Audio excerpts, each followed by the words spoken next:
Nanti katanya saya Bu Mega provokator. Ya, saya sekarang provokator demi kebenaran dan keadilan. Saya agak sedikit bingung gitu, karena baru kali ini saya ngelihat ada orang yang bisa bangga dirinya dikatakan sebagai provokator, dirinya dinilai seorang provokator, walaupun dengan embel-embel dijadikan provokator karena membela kebenaran dan keadilan. Kayak Ninja Hattori aja, bela kebenaran dan keadilan. Kebenaran dan keadilan seperti apa sih yang dituntutkan, yang dicari, yang diprovokasi kepada rakyat? Emang kurang adil apa? Kurang benar apa? Dikasih kesempatan untuk membuktikan, nggak bisa membuktikan. Kalau dibilang adil, kemarin curang juga kan? Ketahuan tuh curangnya. Ada yang ketangkap lagi. Terus itu gimana dong? Atau menurut Ibu, tidak ada kebenaran dan keadilan karena kemarin baterainya lowbat? Tapi ya jangan salahin lawan ataupun rakyat yang membiarkan baterainya di sana lowbat. Karena yang menyebabkan baterai lowbat di sana adalah keangkuhan daripada calon yang Ibu pilih sendiri. Kayaknya paling tepat bukan memprovokasi, tapi mengintrospeksi tentang apa yang terjadi saat kemarin dan tidak mengulangi kesalahan yang sama, sehingga kedepannya keadilan dan kebenaran menurut versinya di sana bisa tercapai. Bukankah itu hal yang paling mudah, paling simpel, dan paling tidak menyakitkan hati secara berlanjut-lanjut? Aduh, pernyataan Bu Megawati Soekarno Putri ya, Ketua Umum PDIP, kelihatan sampai hari ini Bu Mega belum bisa menerima kekalahan Mas Ganjar maupun PDIP yang suaranya turun drastis ya, dari 21% lebih kemudian ke 16%. Ini menunjukkan bahwa memang pemilu kali ini tanpa Pak Jokowi itu PDIP tidak bisa signifikan ya perolehan suara. Dan kalau saya mendengar pidato dari Bu Megawati, ada beberapa hal yang mungkin saya bisa komentari. Yang pertama adalah berkaitan dengan Bu Mega menanyakan kepada kadernya berani atau tidak ya, siap atau tidak. Itu menunjukkan bahwa kelihatan Bu Mega, partai PDIP akan berada di luar koalisi ya. Kemudian yang kedua adalah bahwa PDIP sekarang ini memilih sebagai check and balance atau yang kita sebut dengan oposisi, meskipun memang di Indonesia ini menganut presidensial ya, bukan parlementer ya. Tetapi saya lihat Bu Mega sampai hari ini masih mempermasalahkan kaitan dengan pemilu yang disinyalir TSM atau terstruktur, sistematis dan masif. Ini menunjukkan bahwa belum bisa menerima kekalahan. Tetapi jikalau PDIP sekarang kemudian memilih untuk terus mengkritisi pemerintah, maka saya menduga bahwa pemilu di tahun 2029 di samping PDIP malah semakin turun suaranya, juga siapapun yang dicalonkan PDIP tidak akan bisa memenangkan calon presiden yang diusung oleh PDIP. Jadi Bu Mega lupa bahwa sekarang ini tingkat kepuasan dari pemerintahan Pak Jokowi masih di angka 75% lebih. Berarti Bu Mega ini jikalau mengkritik pemerintah Pak Jokowi, maka Bu Mega hanya didukung oleh sebagian kecil atau antara 25% ke bawah begitu. Apalagi jikalau nanti kemudian Pak Prabowo sudah menjadi presiden, sudah dilantik ya, maka semakin berkurang dukungan rakyat terhadap partai PDIP. Maka Bu Mega harus mendengarkan penasihat-penasihatnya itu yang seorang negarawan. Jangan kemudian pembisik-pembisik dari Bu Mega justru ada unsur-unsur kebencian, ketidaksukaan terhadap pemerintahan Pak Jokowi, juga Pak Prabowo dan Mas Gibran Rakabuming Raka di tahun 2024 yang insya Allah nanti dilantik tanggal 20 Oktober 2024. Terima kasih.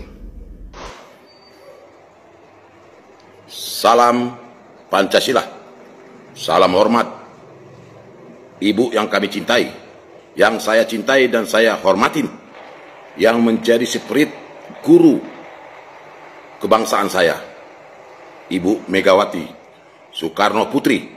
Saya bangga dan saya salut Anda bersedia menjadi provokator demi untuk kebenaran dan keadilan. Saya, Andi Panggabean, yang sudah umur seharusnya saya tidak lagi ikut dalam pergerakan, seharusnya saya istirahat, tapi melihat situasional negara ini sudah tidak lagi beretika dan bermoral, saya bersedia mendampingi Ibu menjadi provokator demi keadilan dan kebenaran bangsa ini merdeka. Assalamualaikum, jadi provokator. Aduh, gimana Bu, lek sampean sudah menjadi provokator sekarang?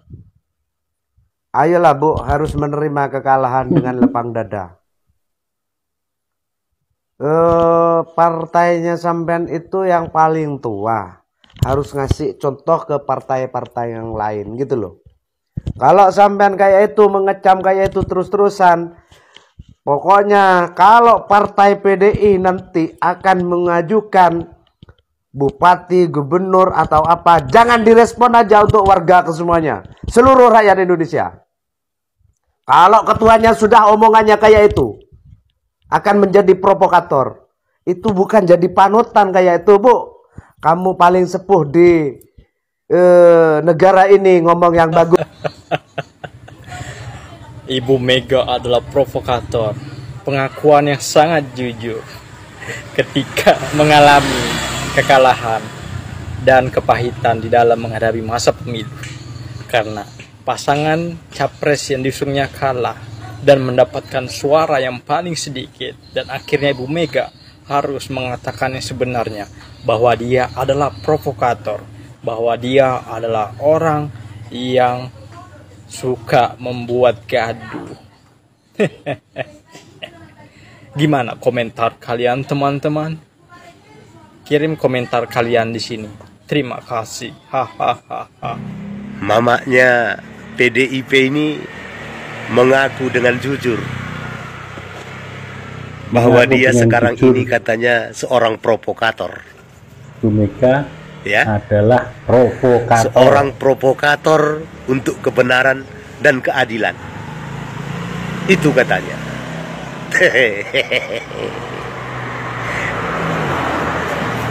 Kalau menurut saya sih Mama Banteng ini sakit hati. Ya. Sakit hati karena ditinggalkan oleh Bapak Jokowi. Sakit hati karena Ganjar Pranowo tidak menang dalam pemilu kemarin. Memang betul, kalau itu dia jujur, dia sebagai provokator. Ya, betul itu. Kalau itu saya akui, berarti Megawati ini telah berkata jujur, menunjukkan dirinya siapa sebenarnya. Tapi yang dia katakan demi kebenaran dan keadilan itu yang saya rasa lucu. Ya, demi memperjuangkan kebenaran dan keadilan, itu katanya di depan kader-kader PDI Perjuangan. Kebenaran dan keadilan seperti apa? Hah? Coba dulu kepada kalian semua, ya, yang terkagum-kagum, yang terpesona, ya, yang begitu militan membela kalian, membela PDI Perjuangan dan membela mama kalian ini. Coba kalian sampaikan dulu, kebenaran dan keadilan seperti apa yang telah diperjuangkan Megawati di negeri ini. Ya, coba kalian sampaikan sama kami rakyat negeri yang bodoh ini. Kebenaran dan keadilan seperti apa yang telah diperjuangkan oleh Megawati selama dia menjabat menjadi presiden. Yang selalu dibangga-banggakannya, gini-gini saya presiden perempuan pertama loh. Kan itu kata mama kalian itu. Ya kan? Coba kalian sebutkan dulu. Keadilan seperti apa yang telah diperjuangkan oleh mama kalian ini? Hah? Saya rasa sih mata rakyat negeri ini terbuka lebar. Apa yang dilakukan Megawati selama dia menjabat sebagai Presiden Republik ini? Ya? Jadi kalau kalian rasa ada keadilan yang diperjuangkannya, coba sampaikan sama kami rakyat yang bodoh ini. Sing tenang, Mbah, sing tenang. Dunya raga mati, kok ramen ta Mas aku iki. Apa to sing mbok golek iki jane, Mbah? Yo. Kowe iki jan Mas aku kok. Wong saiki jare mulai jadi provokator untuk kebenaran. Yang pemerintahane Gus Dur sing sah mbok gulingne ngono kok. Kok isone. Tapi kene iki wong cilik ora ngerti ae masane. Wis to Mbah, wis. Ora digo mati dunya iki ngono kok.